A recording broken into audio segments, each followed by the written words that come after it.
Hello, friends. I'm Leigh Brown. This is Crazy Shit in Real Estate. Today, we're talking to Joe Evangelisti, and you're going to learn things, and I'm learning things, and holy smokes, I'm totally ready to go do some more interesting things in real estate after hearing this story. So, buckle up, enjoy the conversation, and I'll see you on the other side.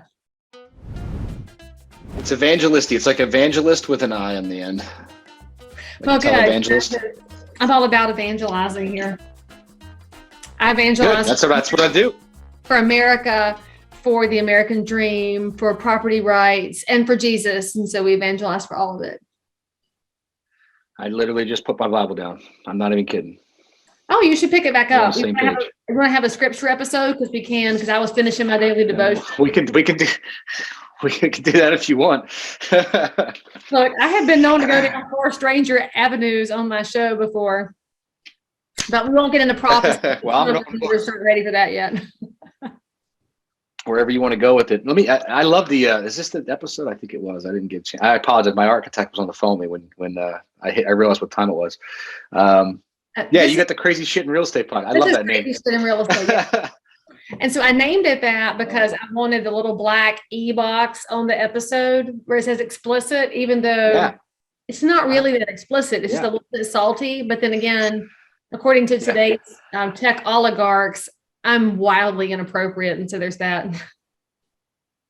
I got the same problem in my episodes too. Only difference is I curse on them, so that they'd have to put that on there. Well, you can make everything except the F word. See you next Tuesday, and then we don't say because the Bible says not to. But everything else is fair game. No, I just say shit a lot, so we'll be all right. Exactly. So welcome to the show. Thank you. I appreciate having me on. So tell my audience who Joe Evangelisti is and what do you do in and around real estate? You've already mentioned architect out of the side of your mouth. Was that a project you're working on, or give us some skinny? How do we know Joe? We're gonna jump right into it, huh? Actually, so here we are not fancy. That's fine. I'm trying to shake a bad habit I have of building and flipping houses. I did it for about 12 years, and then about 4 years ago, we switched all into self-storage development. And so actually, to take it back a minute, I grew up as a child of a general contractor. My dad's a GC, always has been. He was a builder. He's a drywall guy when I was a kid. And, like from this tall, I was able to push a broom and tape drywall, probably by the time I was 10 or 12. And so it's just always been in my blood, building stuff and creating stuff from nothing, and being able to look back at the finished product and have that sense of pride. And I did the same thing in the military for about 6 years. I was a Navy builder and in the Seabees, which is the construction battalion of the Navy. Most people don't even know that they exist. But I had the pleasure and the blessing to go and be able to do what I love doing and serve our country and be in the military at the same time, hence the American flag. And so about 4 years ago, we were flipping, about 100 houses a year. We did about 1,000 over the course of 12 years.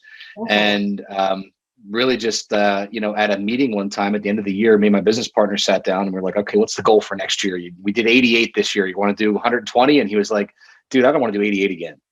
And I was like, well, I'm glad you said it because, I'm losing my passion for it and I'm kind of losing my excitement for it. And so we really took a minute to kind of slow down, to speed up and really kind of digest like what we have done and where we wanted to go. And, so I started looking for bigger, more scalable assets and, dug around in multifamily. I have friends that are in multifamily at a big level, and I've owned apartment buildings in the past. And, we found that it was super congested and very difficult. Like I'm a bbig believer in the blue ocean strategy. If you're familiar with that, it's like, go where the sharks are not feeding. And, at the time it just felt like all the sharks were, in a feeding frenzy in multifamily. And so where else would I go? And this is before COVID. So of course the world hadn't come to an end yet. And it was like, well, we looked at multi, we looked at retail, we looked at office.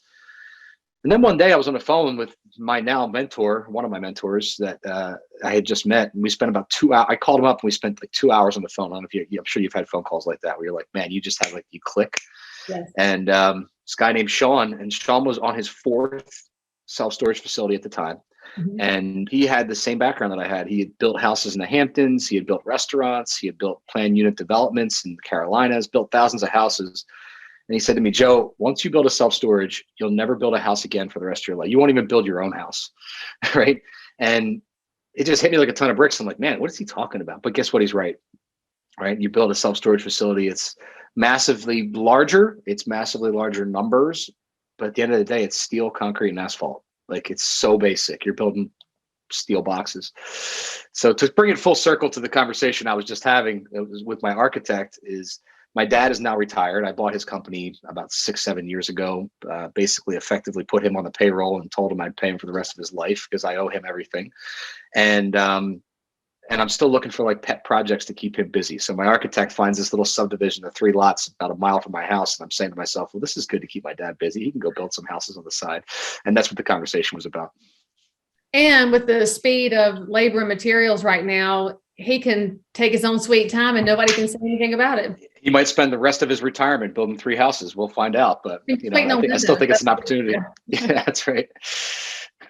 So you learned how to build basically your own ATM, because that's what a self-storage unit is. Now we know that they're everywhere. And I think no matter what market you're in, you can't drive anywhere without seeing them crop up. And it's all the way from the basic old school corrugated steel building to the 4-story air conditioned, climate controlled with an elevator version.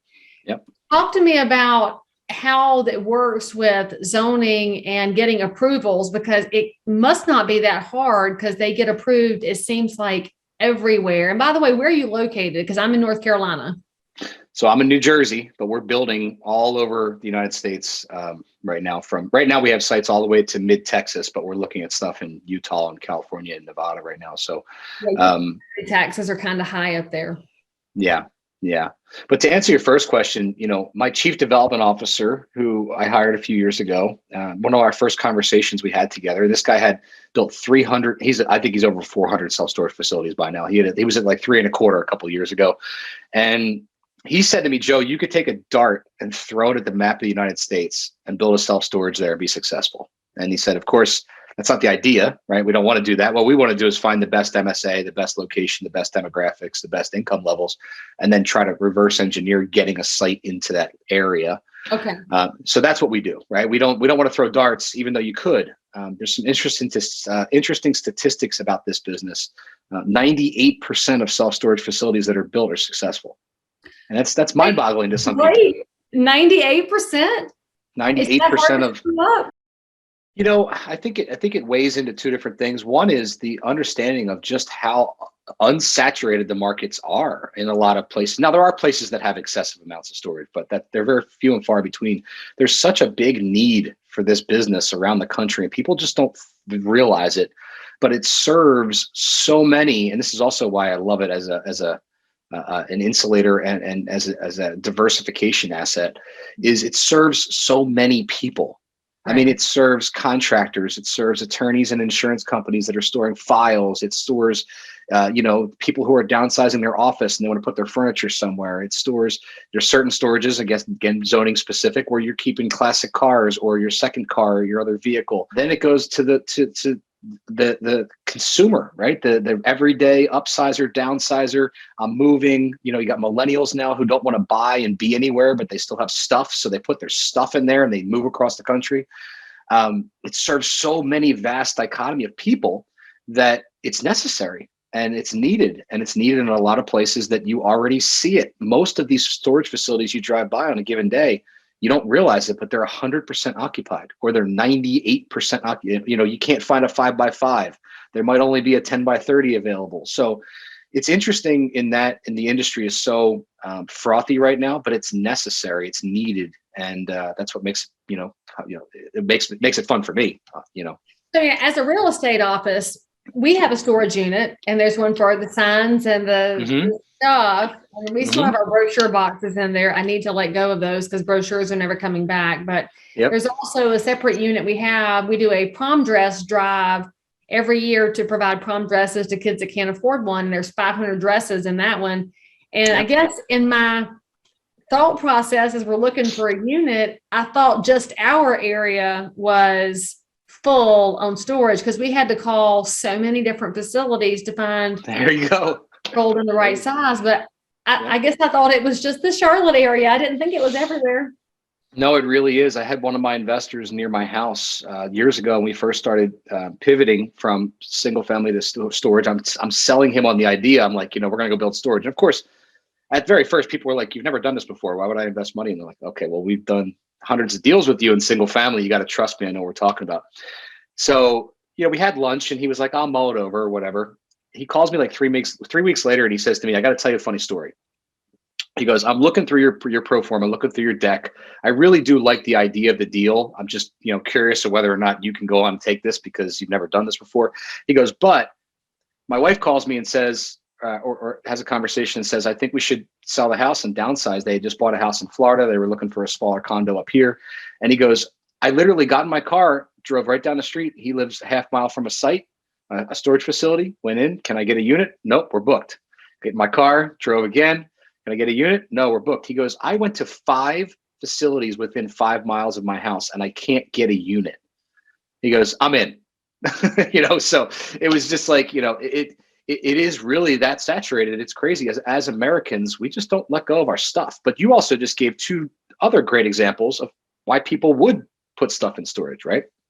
Yeah, it's all stuff, right? It's not just your sentimental stuff. Like I've got my great grandmother's furniture right here around me in my dining room, and my kids don't want it.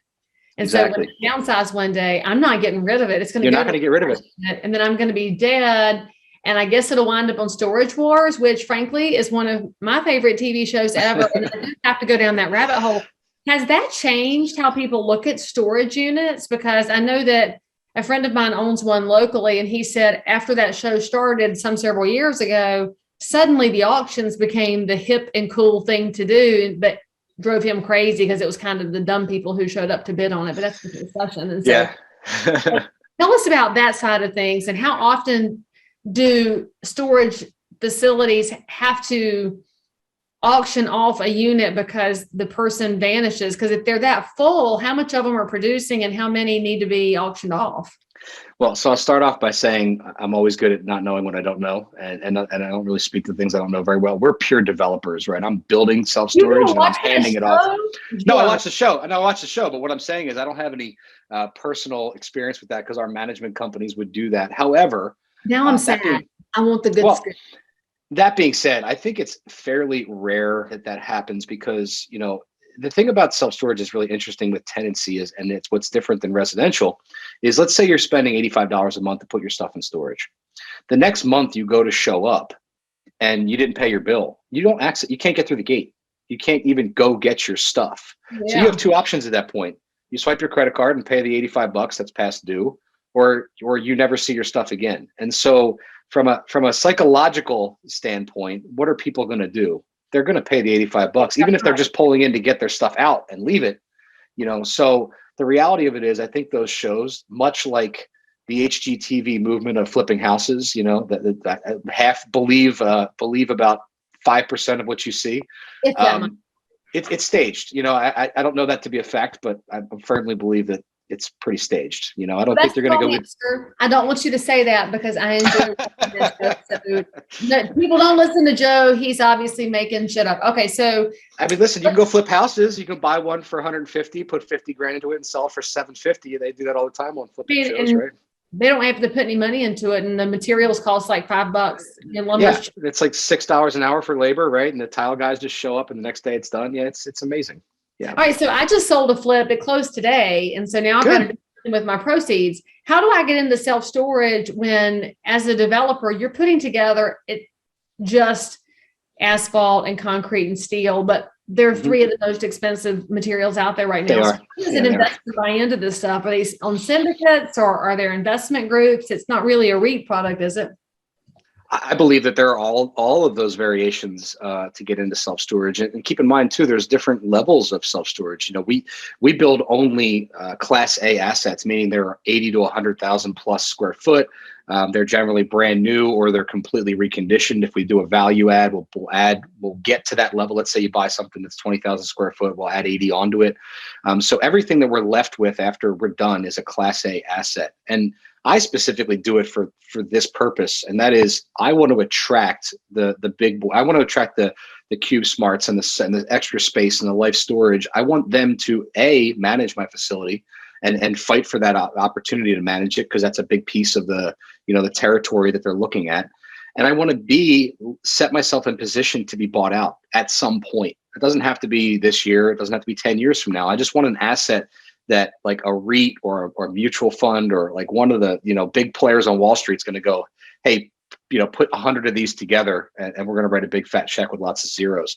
So that's just how we do it. But to answer your question, you can buy facilities for a couple $100,000 that are 10,000 square foot and manage them yourself and self-govern and add a little bit on as you grow. I mean, there's a lot of ways to get your foot into the industry. That's just how we do it. We syndicate deals and we buy, big development sites that are going to be worth 15 to 25 million when we're done. And remember, friends, if you're new to the idea of syndication, make sure you watch some of the previous episodes where we talk about different kinds of syndication. But best way I can describe it is you and your buddies bought a case of beer together, and everybody's putting some money in to get the case of beer. You all get some beer. And then what you're getting depends on who purchased the beer, whether you're getting PBR or Killian's, depends on who went out. And that's the operator who runs a syndicate. That's and right. I'm pretty sure it's the best and elegant way to describe a syndication to people. It's pretty good. And so here's my next question. So as you're looking at sites to build these out and you want to build something that's attractive to a hedge fund one day or attractive to a CubeSmart right now, what is the primary checklist that you're working off of to put these in? Is it the demographics of the area? Is it what you're going to have to do site prep? What are the pieces you're most interested in? Yeah, well, this actually goes back to, I'm going to answer that question, but it goes back to something you were talking about earlier, which is what is like our unique ability to find these deals. And one of the things that makes us, I don't want to say stand, there's other people doing this, but one thing that really times this right for this market is there's a transition in the industry in self-storage. And it's going from, the old units that were like down a dark, dusty road in an industrial park, surrounded by other industrial buildings. And, they're kind of like scary and off the beaten path. And people now, consumers want stuff to be in downtown Main Street, off the main road, right where they're easily accessible. There's a huge consumer base of single females who don't want to take somebody with them when they want to go check on their stuff. They want to feel safe that they pulled into a well-lit location and there's cameras and they can punch in their code and they can go get their stuff and they can go back in their car, all in front of a retail shopping center or where there's other people around.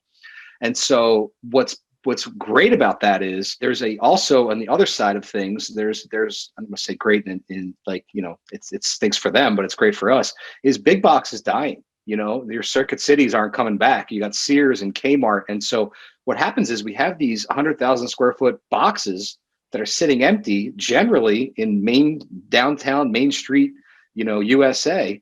And so even though they might not be properly zoned for that, it's becoming more and more of a great story to sell to a zoning board or a municipality that, hey, would you rather have this big vacant box in the middle of downtown, or would you rather be converted to a self-storage? If there's less traffic, there's less parking, there's less of a lot of things. And I'm not really abusing the area as much as like a Kmart would as far as traffic and lights and traffic plans and all that. But I can turn it into a viable asset again, and nobody has to stare at an empty building. And so those two things colliding is really transitioning the industry as we're watching it happen. I had no idea you could convert big box space into self-storage. And I guess because I haven't seen it here and we get very tunnel vision into what we see in our own marketplaces. Yeah. What is the cost of conversion ish? Because you don't have to do a lot, basically just dropping in some walls. You don't have to go back in and do water and sewer and insulation and all that unless you're doing climate controlled units. I mean, mine are climate controlled, but they're not insulated. Yeah. Now it's going to vary greatly based on what asset you're buying and what the combination of things are happening. Like we're doing a 21-acre site in upstate New York right now, but it's not just self-storage. We're taking a 100,000 square foot building. One of your biggest cost factors is your roof when you're looking at a big box, because your roof could cost you a fortune. So in that particular project, it's a 100,000 square foot building that we bought, and we paid $2 million for it. It just had a $1.4 million roof put on top of it before we bought it, because the prior buyer was trying to stabilize it and flip it to like an industrial, logistics company. And the deal fell apart. So here I am with a 21-acre site, 100,000 square foot structurally sound building, and a $1.4 million roof on top of it before I get started. But the reason I'm kind of running around your question is, in that site, I have, triple net lease pad sites available. I'm converting half of it to retail. I'm adding garages out here. So yeah, the cost is way, way less, obviously, if you have an existing structure, but it really depends on your plan, what you're going to do with it, on the outcome of what it's going to be worth and what it costs you to do. And by the way, friends, whether it's commercial property or residential, your two biggest expense items every single time are your foundation and your roof. And that's why you see so many multi-story buildings and two-story houses. You can get more space under those expensive item number one and on top of expensive item number two. So just remember that as you're like working through numbers in your head. So now, since you talked about that conversion piece, I have to ask a question that's starting to happen in the periphery of creative real estate, because obviously the markets shift, consumer behavior shifts, and there's a shortage of residential housing. We know that in a lot of areas, there have been people who will squat in their self-storage units, whether it's temporarily or not, because they've got nowhere else to go. Do you ever see a future coming where a facility that is currently storage turns into like a little tiny mini apartment kind of a complex? Because I don't think it's a far stretch when you look at container houses and the things that are happening just where people are squeezing into a room. Yeah, you're not far off. I mean, there's a lot of, in fact, I had a meeting 2 weeks ago with my team talking about like, what's the next 3 to 5 years as far as diversification of storage. Like when I think about self-storage, it's the concrete box, but there's all these little layers underneath of it. And, we haven't talked about apartments, but what we have talked about is the mix of retail component with, or office with storage. Another huge factor right now in American culture is that the RV, boat, and like adult toy industry, your jet skis and your full quads and those big razor things with the 4-seater roof. But so they expect that market to go up by 75% in the next 2 to 3 years. Really? And so a big component is outdoor RV storage. Indoor RV storage in certain areas. There's my partner up in Colorado does these massive, he calls them XXL units. They're basically like 15 foot wide and 45 feet deep. So you could pull I forget what class they call it, but a full size RV into the unit, and then they're heated. So what happens is you're paying a premium for that service. But guess what? If you're going to go every weekend for a drive for 3 days, you pull in, your stuff is in there, you can keep food, whatever you want in the RV ready to roll. You don't have to spend all that time, de-winterizing it or whatever you do to an RV. It's just sitting there parking ready to go for you. So there's a lot of that type of $1 for the RV. So they probably are glad to pay for sheltered cover for it. I never thought about 75%, but now it makes sense, because our generation, you're obviously in the medium years like me, our people now have the disposable income to buy toys, but may live in a community where you have covenants and restrictions against parking it, but you still want it. Well, and travel restrictions, right? If you have disposable income and you were going to go spend, whatever amount of money on a vacation, and now it's been 3 years and you haven't flown anywhere, well, people are getting cramped up. They're like, I need to get on the road. So this RV thing is becoming a craze, and it's big time affecting our situation as well. Which would also mean you could probably create some kind of a partnership with these. They're not Airbnbs, but they're the short-term RV companies. There's like 4 different websites where you can rent an RV for 3 days. There's probably a whole nother subsidiary business there for you, Joe. I'm just saying you should totally. Very much. We've gone. Yep. All right. So obviously I'm very interested in this because I do have this money burning a hole in my pocket. I need to go invest in something. But the story of the show is crazy shit in real estate, not what should Leigh Yep. Brown do for money. So I'd love to know, I know you came through the show and probably totally ready to tell us the craziest thing you've encountered. It could have been in your flipping days. There's always stories in flipping world. It could be in your Yeah. self-storage days that when you are handed a glass of bourbon, you're like, y'all are never going to believe this. What's that story? This episode is sponsored by Follow Up Boss, one of the leading CRMs, client relationship managers for residential real estate. Tons of top producing agents and some of the fastest growing teams out there are using Follow Up Boss to increase lead conversion, eliminate busy work that you're not doing anyway, and frankly, deliver a higher class experience in real estate to everybody who chooses you as their realtor of choice. Follow Up Boss is going to take the names and phone numbers and also help you know what to do next so you can maintain these relationships with your neighbors. Because that's what this is about. Real estate is not about serving just prospects and clients.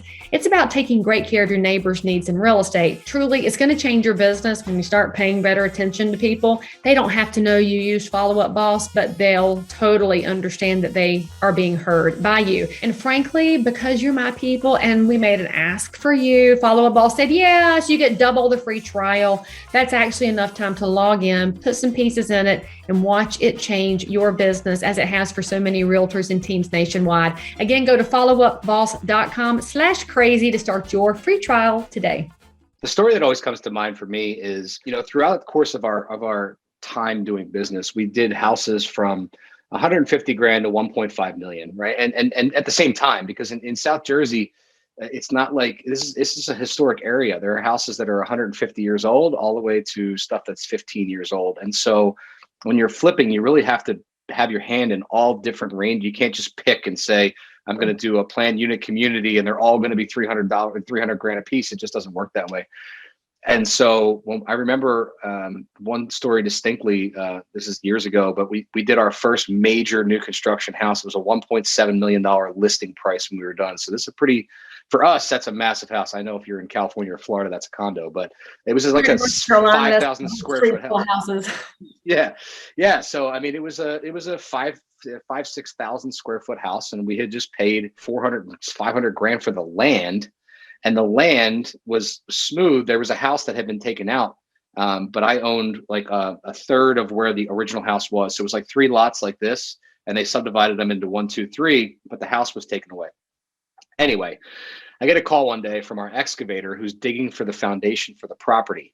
And he goes, we have a real problem. And I'm like, okay, what's the real problem? Immediately you're like, oh man, it's like an underground burial ground. Did you find bones? Like this is going to, he sends me a picture of a tank, an underground oil tank.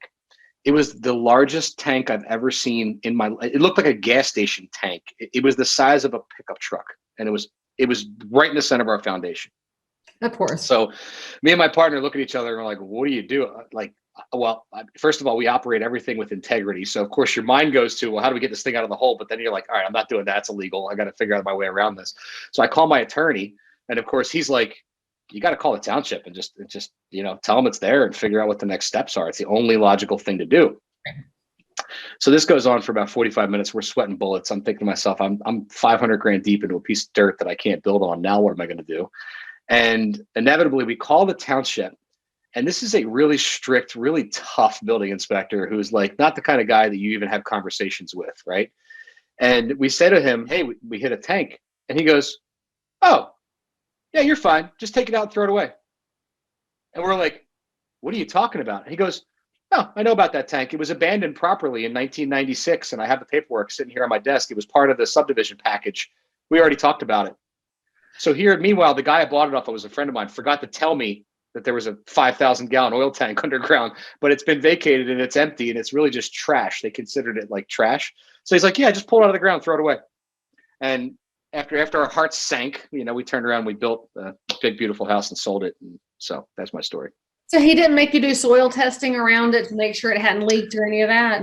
No, because when they did it back in 96, what they do was pump it out. They would do a pressure test on it, and then they would fill it with dirt. So meanwhile, after we found this thing, we figured out that it was like 3/4 of the way filled with soil already, and it was abandoned properly years ago. So it's literally just a piece of trash underground. So, by the way, if you're listening to this episode and you're a realtor or you're a normal person who's dealing with a house with an oil tank, you should know the rules have changed since that has come along, and you always have to be up to date with your current regulatory rules when it comes to environmental tank disposal, because there's Superfund, North Carolina Superfund is empty, of course, but now you can't fill it with dirt. It has to be environmental foam, blah, blah, blah. Yep. Always ask lots of questions on anything environmental, but that's, if you're wondering why Joe's heart sank, it's because of that, right? So if you're dealing with oil, you're thinking red flag, red flag. And that's also why, friends, if you ever noticed a gas station goes away and nobody wants to buy the corner, that's why. It's environmentally just a nightmare. So you can make it a parking lot pretty easily. All right. So absolutely. Joe, if anybody's listening to this episode or watching it and they're thinking, I need to get into self-storage, I need to learn from the best, I need to get into this, how do they reach out to you and to your fund and your people? Yeah, so our website is investwithlegacy.com. And we've recently this year started what I believe is going to be the greatest self-storage mastermind in the country. It's called the Storage Syndicate. It's at storagesyndicate.com. And I really built it, I don't know what's that, necessity is the mother of innovation, I think is the, we had all these people bringing us deals. We had all these investors trying to get involved in deals. We had all these developers wanting to buy deals. So I put them under one roof and we call it the Storage Syndicate. And it's really meant for people just to do more business together, to have the resources to, who do I design it from? Here's the architect. How do I get commercial lending? Here's the lender. How do I buy deals? Here's shovel-ready storage. We'll be able to actually physically build and help folks get involved, whether they're just accredited investors or whether they want to bird dog deals and earn equity, or whether they're seasoned developers and they're just looking to access for more deals. And so it's been amazing. It's been a lot of fun to see the growth inside of there. Well, all of those links are in the show notes for this episode. So you can go find the website, log in, learn some information, see if you're qualified to join the Storage Syndicate, and connect with Joe on social networks. Joe, thank you for coming on the show and giving us a lot of deep dive information into this really interesting space. Yeah, thanks, Leigh, for having me. I appreciate it. Great show. All right, guys, make sure that you subscribe for more, click the bell, and leave some nice words down below in the comments for Joe. It'll make him a happy camper. You can also thank him for his service to this amazing country down there, and you can say go Navy, or you can also say oorah, because the Marine Corps is a little bit attached to the Navy, but probably don't say go Army, because then the page will blow up, and that's how things go. And most importantly, make sure you come back to the show in the future, because there's always going to be something new on Crazy Shit, and I'll see you next time. Awesome. So if you found value in this episode, please like and subscribe to this channel, turn on the bell, and catch another amazing episode by clicking above. Crazy Shit in Real Estate is also available in all of your normal podcast apps. So if that's where you like to hang out, go find me, click subscribe, and most importantly, leave me a review that says you think I'm awesome, my guests are awesome, or this content is just exactly what you were looking for. And then, by the way, if there's something you need, you want to learn about something, you can comment below anytime. You can also send me a direct message if you need to remain anonymous. No judgment. But anyway, I'll only judge if you forget to subscribe and click. I'll see you next time.